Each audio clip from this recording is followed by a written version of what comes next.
Hi everyone, welcome to the channel get globe. तो शुरू करते हैं अपनी नेक्स्ट 5 क्वेश्चंस जो कि है 11 to 15। 1 to 10 questions we have already done, so kindly check all these videos on our YouTube channel get globe. Question number 11 शुरू करते हैं। Question says which of the following statements is or are incorrect, यानी कि हमें incorrect जो कि गलत statement है वो हमें इनमें से बता दी है। 3 स्टेटमेंट गिवन है। पहली स्टेटमेंट कहती है botnets usually are not used for encrypting files for ransom. क्या ऐसा है? बिल्कुल है, क्योंकि बॉटनेट्स बेसिकली जो है फिरौती के लिए कभी भी यूज नहीं किए जाते, राइट। और बॉटनेट्स जो है वो मल्टीपल होते चले जाते हैं, ठीक है। सेकंड जो है स्टेटमेंट वो है Tor and Opera browsers are used for privacy purpose, यानी कि टॉर जो कि एक वेब ब्राउजर है और ओपेरा भी एक वेब ब्राउजर है, ये प्राइवेसी पर्पस के लिए यूज तो होते हैं, लेकिन इसमें जो ओपेरा है वो प्राइवेसी पर्पस के लिए यूज नहीं होता है। So yes we can say जो स्टेटमेंट सेकंड है that is incorrect. Statement third check करते हैं। VPNs allows its user to attach to the internet via a remote or virtual server which preserves privacy. So VPN क्या होते हैं? Of course these are basically the virtual network, है ना। तो via remotely या फिर वर्चुअल सर्वर के ही through ये जाएंगे। सो तीनों में से जो है स्टेटमेंट 2 हमारी इनकरेक्ट होगी। So correct option would be option number C here. Explanation मैंने यहाँ पे लिख दी है।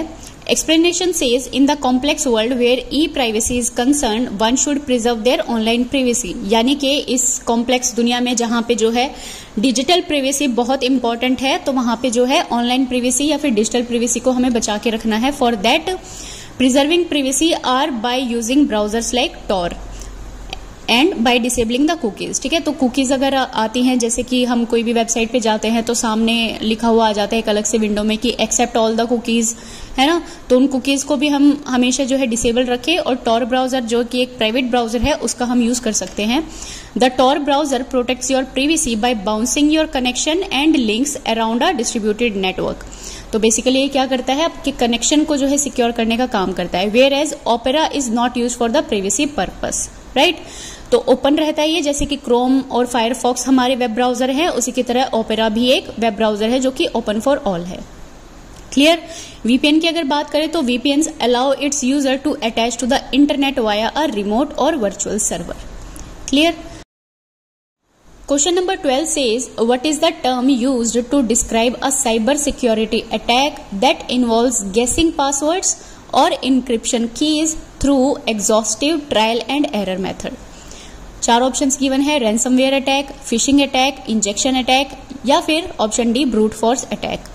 तो बेसिकली हमें क्वेश्चन में पूछा है कि इनमें से कौन सा ऐसा साइबर सिक्योरिटी का अटैक है जिसमें पासवर्ड्स जो है गेस किया जाता है या फिर हिट एंड ट्रायल या फिर ट्रायल एंड एरर मेथड से जो है पासवर्ड को गेस करके वहां पे वो अटैक किया जाता है, राइट। सो ऑप्शन 4 में से जो है ऑप्शन नंबर डी हमारा करेक्ट है। इसको हम इस टाइप के अटैक को हम बोलते हैं बेटा brute force attack. Ransomware attack नहीं होता क्योंकि वो फिरौती के लिए होता है, राइट। यानी कि आपकी इन्फॉर्मेशन अगर स्टील कर ली जाती है तो उसके लिए जो है जनरली मनी डिमांड करते हैं अटैकर्स। फिशिंग हम ऑलरेडी जानते हैं, that is the basic attack related to the email. Option C that is the injection attack. Injection attack क्या है? बेसिकली एक कोड जो है या फिर किसी भी प्रोग्राम में जो है वो अनट्रस्टेड या फिर अनऑथोराइज्ड कोड को इंजेक्ट कर दिया जाता है। Clear. And brute force attack, इसके बारे में हम जान लेते हैं। It is a attack that is a cyber security attack है that involve systematically attempting all possible combination of passwords और encryption keys until the correct one is discovered. यानी कि अगर मान लो फॉर एन एग्जांपल अगर किसी का फेसबुक का पासवर्ड अगर जानना है किसी को, तो क्या करेंगे, अगर वो जो है हैकर नहीं है वो पर्सन, तो क्या करेगा, यानी कि उसकी डेट ऑफ बर्थ पुट करने की कोशिश करेगा, है ना, या फिर उसका स्कूल का नेम या फिर उसका जो है first name and last name करके कुछ नंबर्स एड ऑन करके वो जो है हिट एंड ट्रायल मेथड वहां पे यूज करेगा, राइट। सो इसी टाइप के अटैक को जनरली क्या कहा जाता है? Brute force attack. I hope this is clear. Explanation मैंने यहाँ पे मेंशन कर दिया, आप अच्छे से इसको पढ़ लीजिएगा, ठीक है। Question number 13 says, which of the below malware types permit the hacker to access administrative controls and do nearly everything he wants with the infected system? यानी कि इनमें से कौन सा मालवेयर जो है वो हैकर को परमिट करता है कि उसके एडमिनिस्ट्रेटिव कंट्रोल यानी कि जो सी ड्राइव होती है उसको भी वो कंट्रोल कर पाए एंड वो सारे के सारे काम कर पाए उसी सिस्टम में जिसको उसने इन्फेक्ट किया गया है, ठीक है, इन्फेक्ट कर दिया उसको। सो 4 ऑप्शंस गिवन है। Rats, worms, rootkits, and botnets. तो 4 में से जो है वॉर्म्स हम जानते हैं। रूट किट्स क्या है, ये बेसिकली एक नया वर्ड है, ठीक है। रैट्स और बॉटनेट्स हम ऑलरेडी जानते हैं। तो इसका जो करेक्ट ऑप्शन है वो है रैट्स, ठीक है।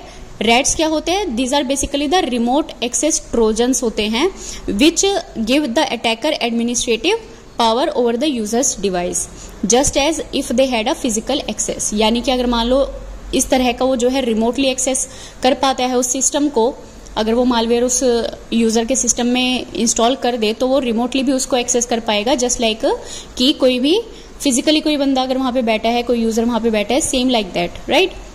वॉर्म हम जानते हैं, वॉर्म क्या होते हैं, वॉर्म एक तरह का मालवेयर है जो कि अपने आप ही रेप्लिकेट होता जाता है विदाउट ह्यूमन इंटरेक्शन, यानी कि उसको बदलने के लिए या फिर किसी भी डिवाइस में फैलने के लिए जो है ह्यूमन के इंटरेक्शन की जरूरत नहीं पड़ती है, वो सेल्फ रेप्लिकेट फॉर्म में हो जाता है, right, clear. So a worm often uses the victim's organisation internet or LAN connection to spread itself. ये बात हमेशा ध्यान रखनी है, वॉर्म का काम है कि वो अपने आप ही स्प्रेड होता चला जाता है, सेल्फ रेप्लिकेट हो जाता है।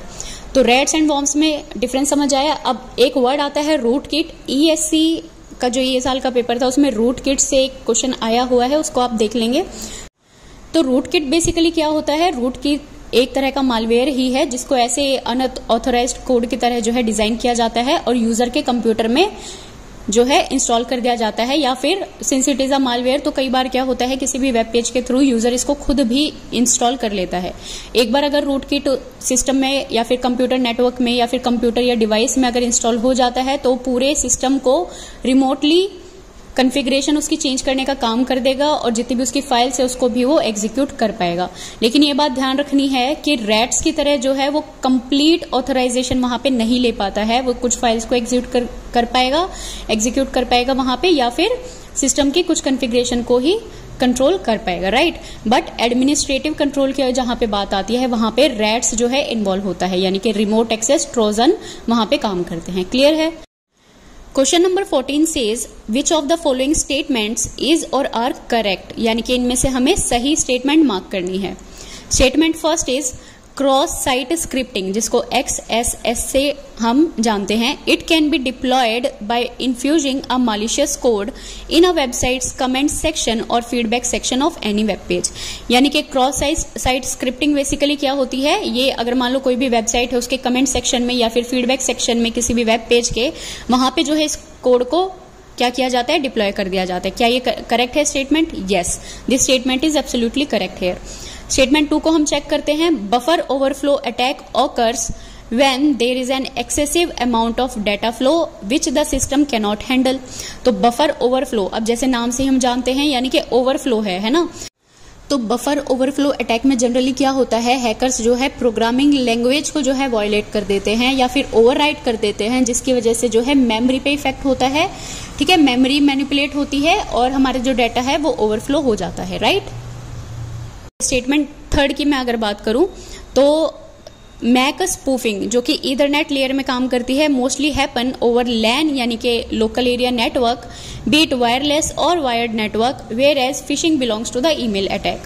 सो right, option number 3 is also correct, क्योंकि मैक स्पूफिंग जो है वायर्ड और वायरलेस कनेक्शन दोनों के लिए काम करती है और जो फिशिंग है वो हम ऑलरेडी जानते हैं, it belongs to the email attack.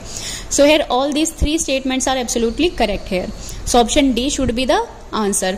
Explanation देख लेते हैं। मैक स्पूफिंग क्या होती है, वी ऑलरेडी नो दैट, जहां पे वायर्ड और वायरलेस दोनों में ही ये काम करती हैं।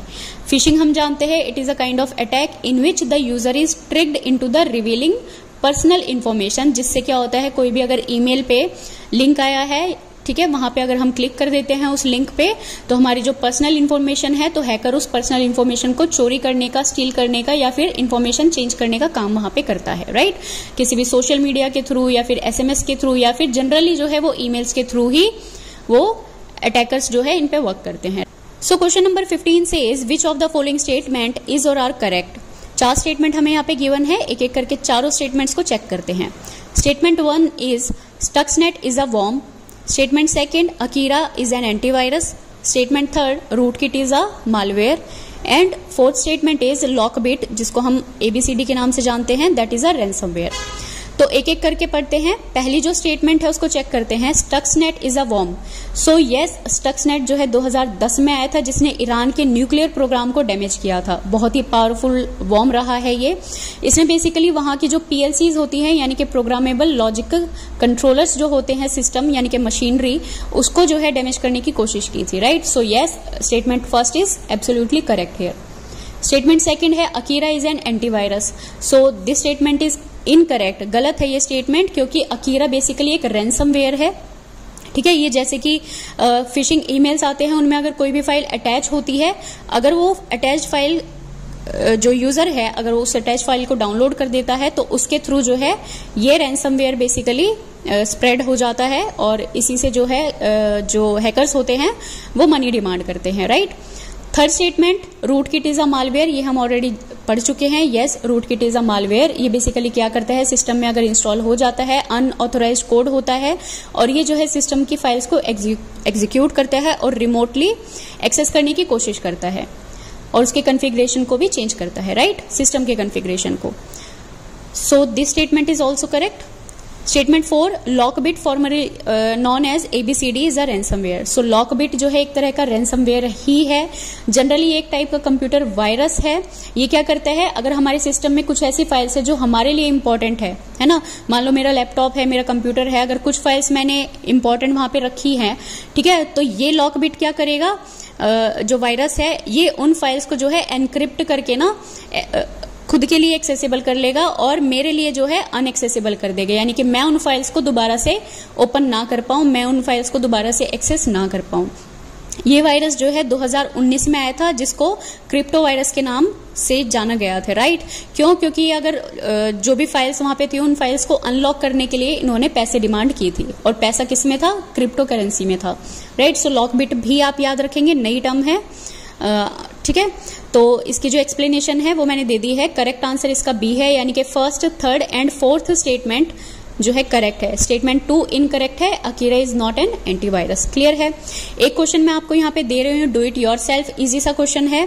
सुसाइड हैकर्स कौन होते हैं, 4 स्टेटमेंट्स दी हैं, आप अपना आंसर जो है मुझे नीचे कमेंट बॉक्स में या फिर लाइव चैट में जरूर देना। तो आज के लिए इतना ही, मिलते हैं हमारी नेक्स्ट वीडियो में। Thank you and please subscribe our channel, क्योंकि सब्सक्राइब करने पर हमें मोटिवेशन मिलती है, ठीक है। और जो टेलीग्राम का चैनल है उस पर भी आप जुड़ जाइए, बहुत जल्दी हम अच्छा कंटेंट आप लोगों के लिए लेके आने वाले हैं, ठीक है। मिलते हैं हमारी नेक्स्ट वीडियो के साथ। Stay tuned.